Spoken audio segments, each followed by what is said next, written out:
Hey, good morning. Forgot to push play. How are you doing? Well, the weather has been crazy. As usual, every spring, the weather is moody. And it was funny too, because living in the Midwest, our springs and falls are almost always moody at some level. I always think it's funny when people say, oh, this is the craziest year ever. I'm like,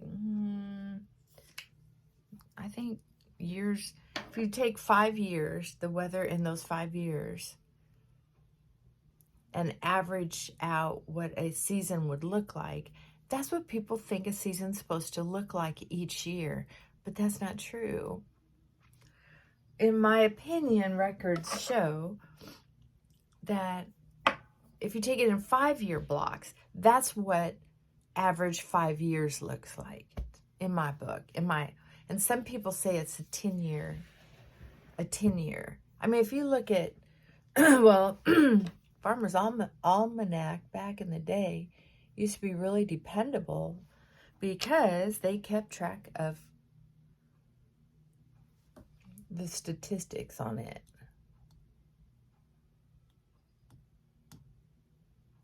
Just trying to draw a straight line. And my ability to get outside has been so limited that I have been playing on my phone while the household is playing news on the TV because I have to tune it out. And I don't know if I have ADHD or what, ADD, but I can't, I can really super focus on something. And so it's very helpful to me right now.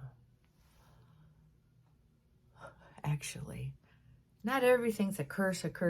Some things are a blessing and a curse. So, yeah, this is a eyebrow gel. Waterproof. So you kind of have to get your line right. Otherwise, you got to clean up your mess. This is, oh, it has a little brush in there, too. Look at you. Very handy. I got it off of Temu. Anyway, I would just put the line on there and then I brush it down into my eyebrows. Because I usually put kind of a heavy line on there. I don't want to be too heavy. But I love this color. Oh my goodness.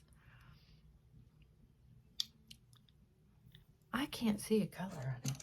Anyway, we had such a storm that it was the wind, that there wasn't a bunch of thunder and lightning, but the O2. I'm going to have to see if I can get some more of that. You know what? Sometimes in discount stores, if you don't buy up everything you have, you're never going to get it again. That's right. I think I need a couple more drops here. Anyway, the dogs were up and it made me so tired. I think I'm gonna have to break down and get some Botox. I didn't want to have to do that, but you don't want to do the kind of work I do and have it look like you're pissed off all the time. Oh, people don't like that. Which brings me to the topic that I would like to share with you today. Some of us, not all of us, some of us have been born with RBF, resting bitch face, right? tell anybody I said those were bad words. But anyway, if you, like me, have been raised with that,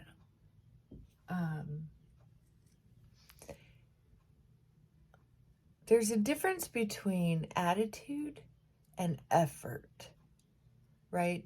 There's so many people who say, I know I'm blunt, but if I hurt your feelings, that's your fault. You know, that kind of thinking.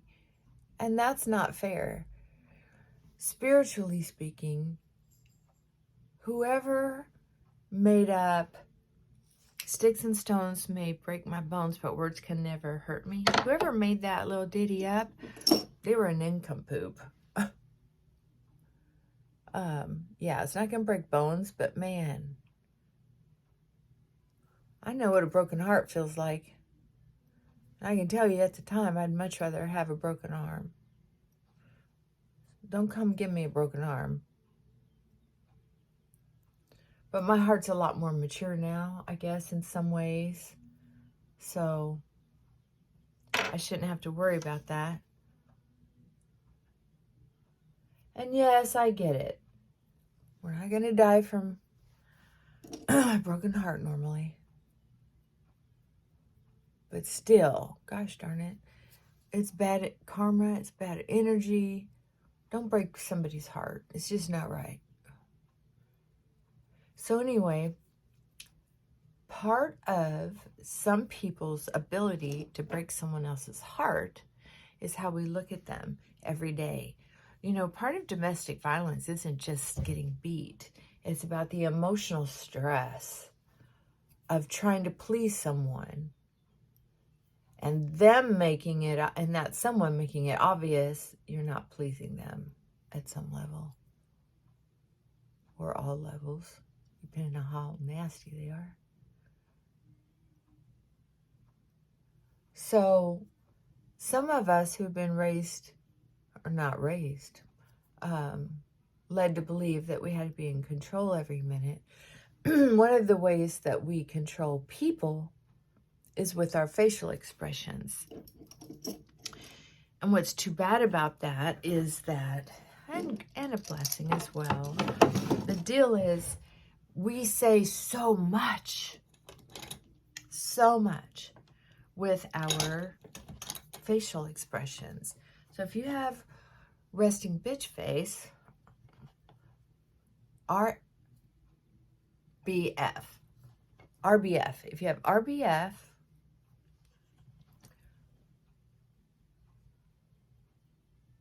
it's important to get it under control.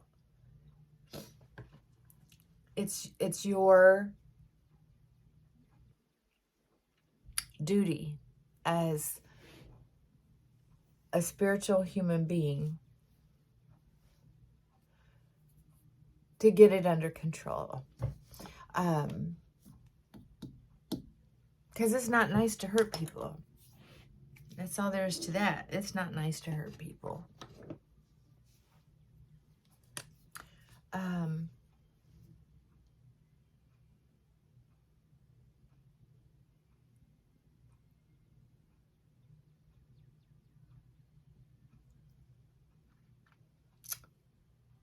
One of the awesome, I mean, if enough people have told you it's true, it's let's just face it, it's true. So let's just do an experiment. I would love you to tell me how it went for you. You get out a mirror or your phone and record yourself doing a conversation that you've had with someone who said that you were giving bad looks during a conversation. Just redo the conversation by yourself. And see how it looks. And don't fake it and try to do it nicer. Do it balls to the walls. Put the camera up there and try to get in your mind to where you forgot it was there, and then just kind of get in the moment. shake it off, get in the moment, shake it off, get in the moment, and then do it. Excuse me. I'm sorry. My allergies have been crazy. So anyway, I can tell you when I did it, I was shocked. But why should I have to change my facial expressions for somebody else? Because you're not an asshole. That's why. Facial expressions, I can't say it enough, are just as important as words. Just as important as words. I've had couples or people in counseling saying, well, I didn't give them a dirty look. And I'm looking right at them, seeing their attitude. I'm like, do you see you right now how you said that? Or, you know, kind of almost like,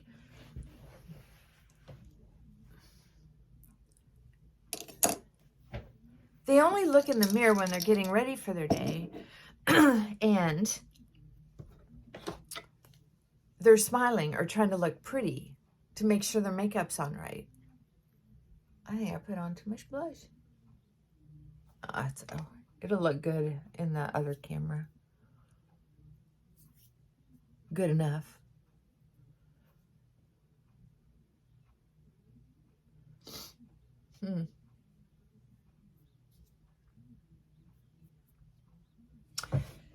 So then what has to happen is practicing in front of a mirror how to have the same conversation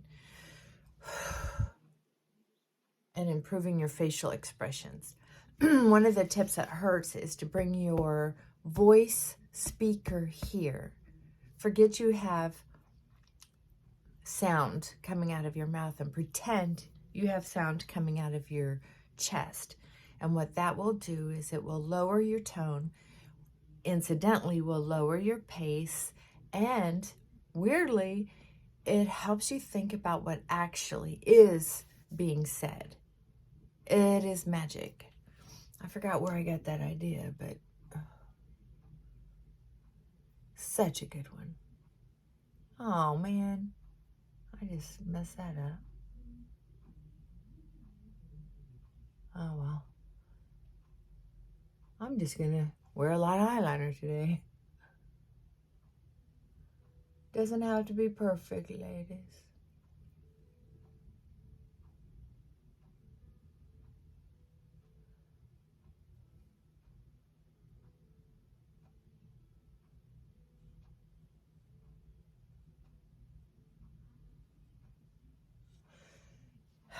Words are important.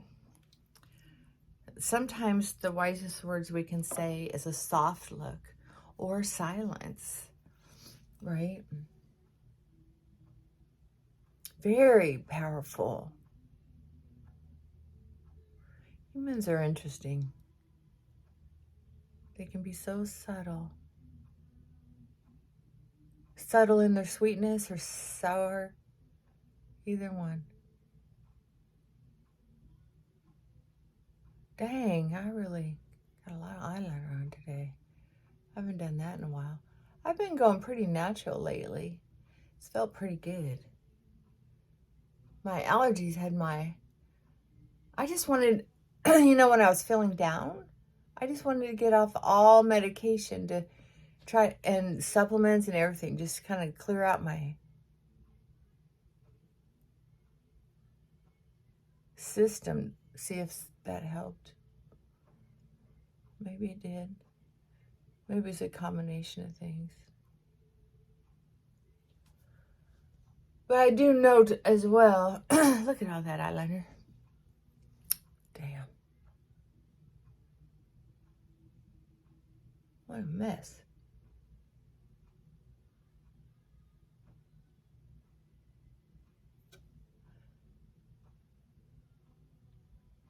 I'll tell you what, not putting on moisturizer changes the palette that the paint goes on. You have to prepare your palette. Oh well, I'm gonna stop because I don't want to have to clear it all off. And I'm going to put, oh, fuck, it's waterproof.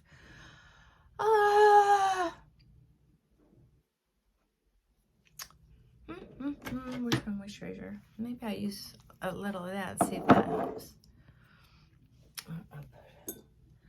So what's been going on with you?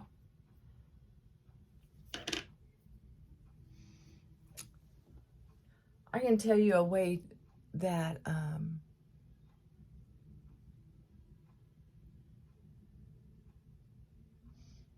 you can tell if a couple's going to work out sometimes is when, or a relationship, is when somebody makes a mistake, and maybe they make mistakes over time,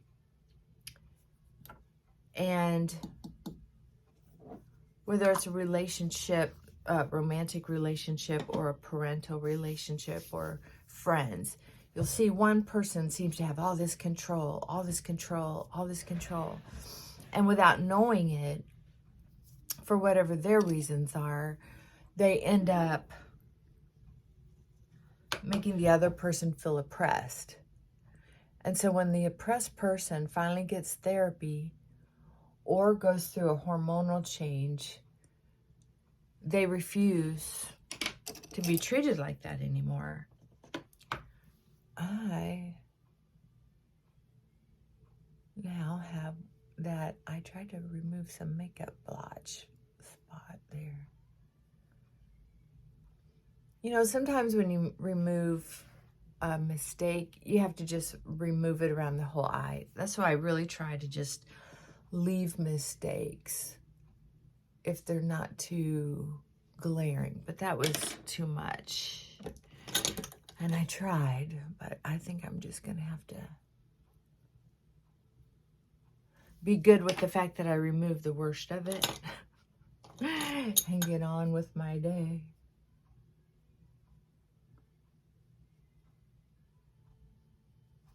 I need to remove a little of that makeup.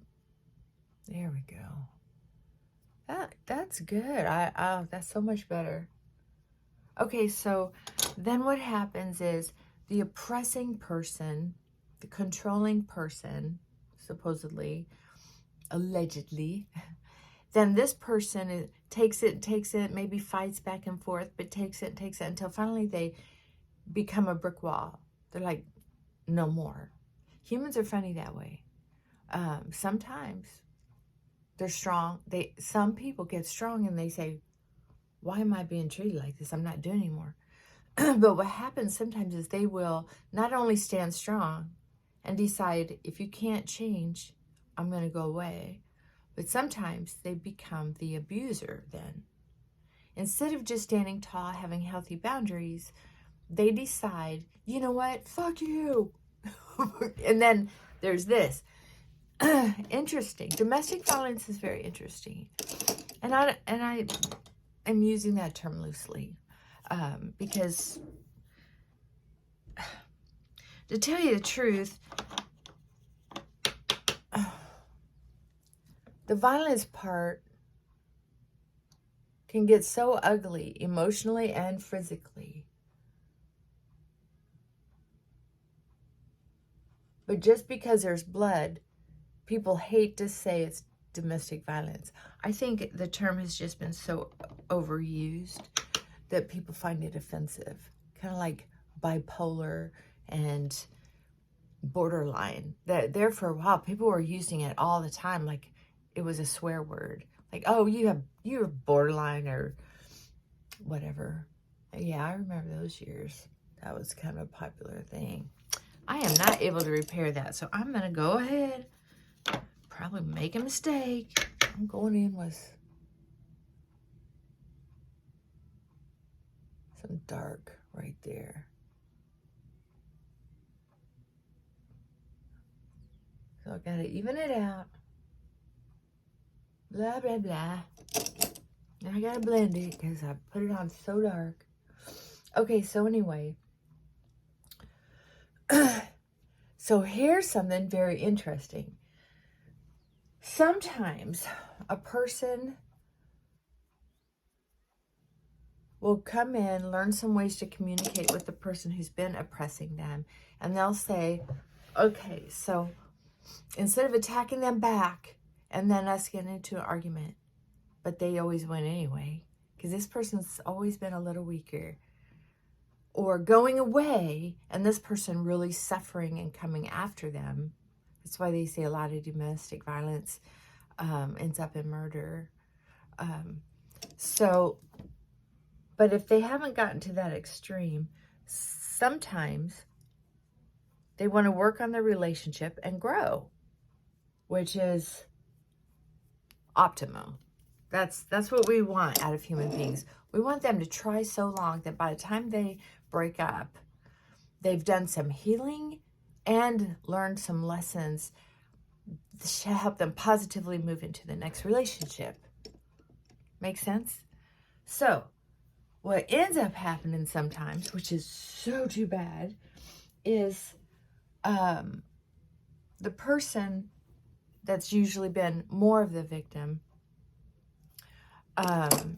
or oppressed, they get mad because they think, why should I have to be the one to make these changes? They're the oppressor, they're the bully, they're the boss. They need... I'm going to set this makeup aside because although I like it,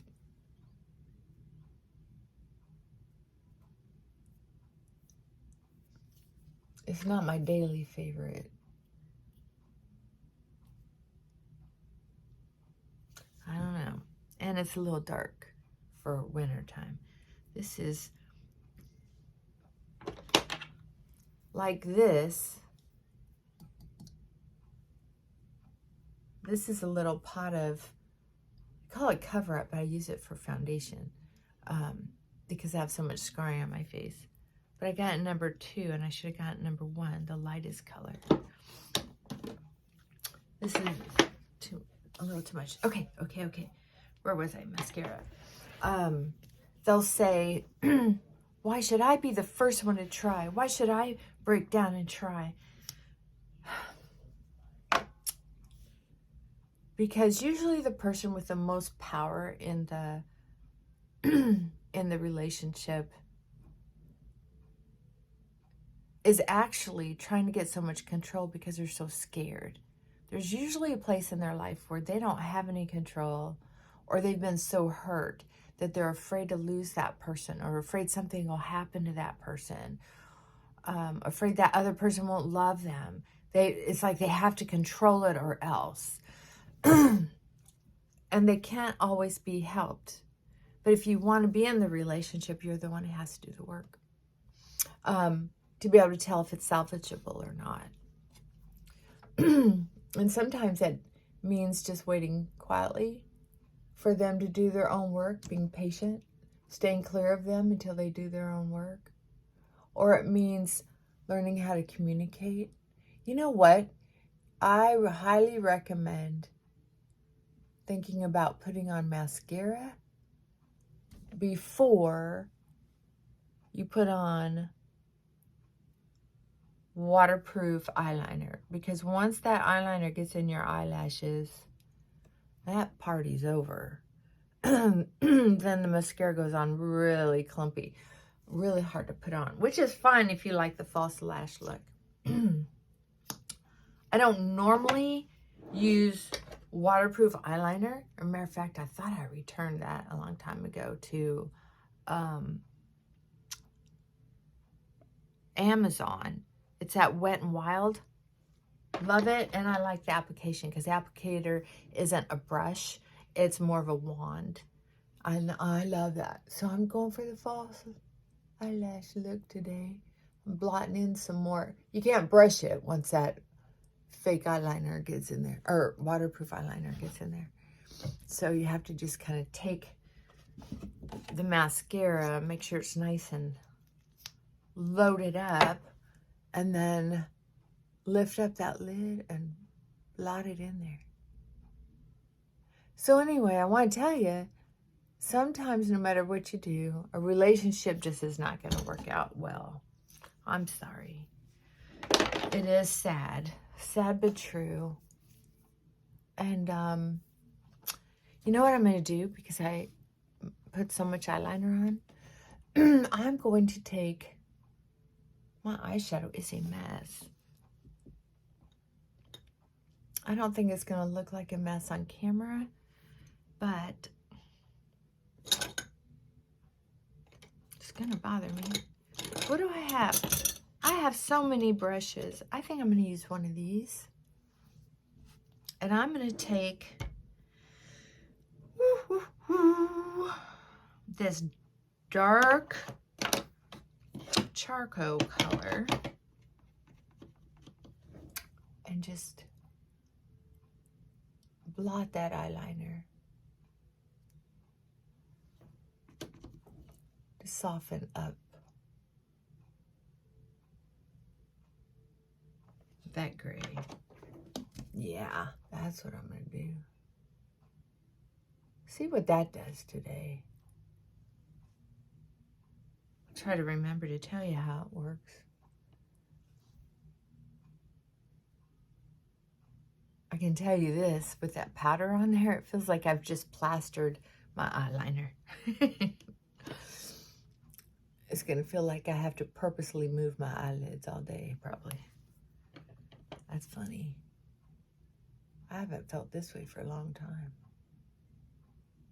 There was a time when I wore a lot of eyeliner just because I didn't mind the extra work. Excuse me. But these days, I don't like the extra work. These days, I prefer the natural look. Okay, let's just try to smooth it. Blend it all together. Not the eyeliner, but all this extra eyeshadow I've been piling on. Okay. So anyway, if you're trying to repair a relationship, I'm just taking some of my Fit Me lightest powder to try to clear that up.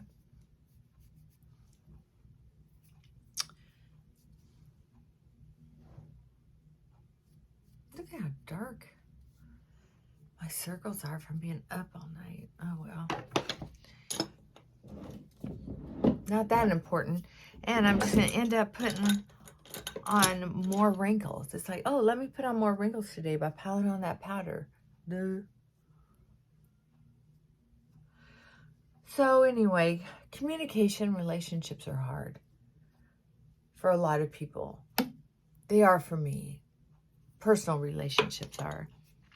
It's funny because I've had clients say, oh, I want to be your, they want to be my friend. They want me to adopt them. But it's funny, if I go into a relationship wanting to be friends or adopt someone, it doesn't go so well because I'm controlling. Sorry. I'm controlling, I'm mouthy. And that's why when I worked on my resting bitch face, I worked on it consistently. And I now pretty naturally have the face that you see. But this is because I've practiced wearing this face so long that it feels natural, right? So for me to sit and allow my face to have a resting bitch face just doesn't feel natural anymore. This feels natural. Look how dark that got in this lighting. Huh. So, do you understand what I mean? It's like I have trained my face to have a fairly pleasant look. However, when I go to give a dirty look, or if I am tired, or if I am like having an extreme thought, or if I look up over my glasses, you can tell, ooh, there's a look there. Yeah. I mean, you can only do so much. I'm going to go do something with my hair. I definitely need to do something with my bangs.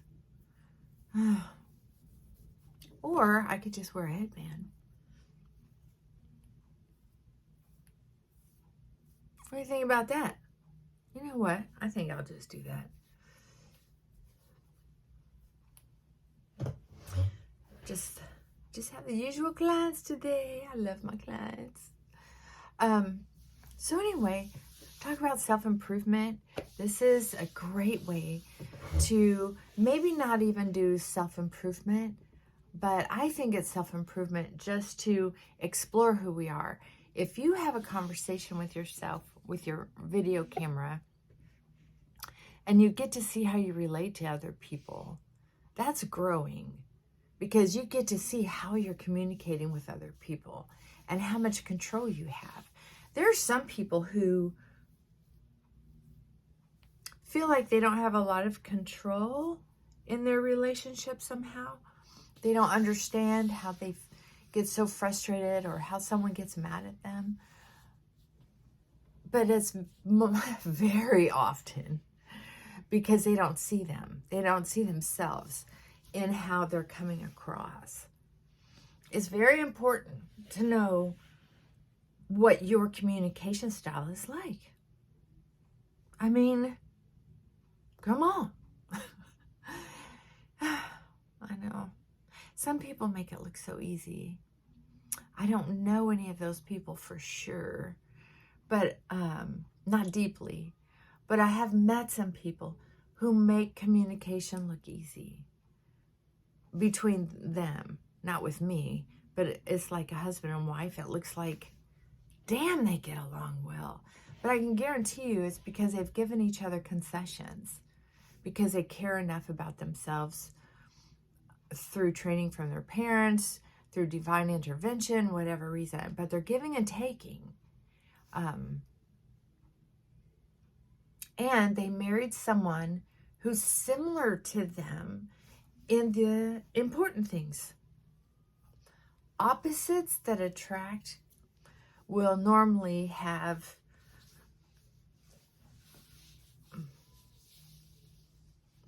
what's the term I'm looking for? Tension. I hate that saying that opposites attract. It makes sense that should be good. They should balance each other out. But I can tell you, it's risky. You want to marry someone who's kind of similar. It can't be opposites. It has to be somewhere in here. Not here, exactly the same, or why would you need a partner? Right? Just nice companionship. If you can be exactly the same, that would be crazy. I would love to know. That would be crazy. I don't know. That's something to think about. But usually you don't want to be extremely different, because that's where all the tension, so much tension comes from. You want to kind of play here in the middle, in a perfect world. All right, fine. Now I'm just babbling. Mwah. Love you. And bye for now. Have a great day.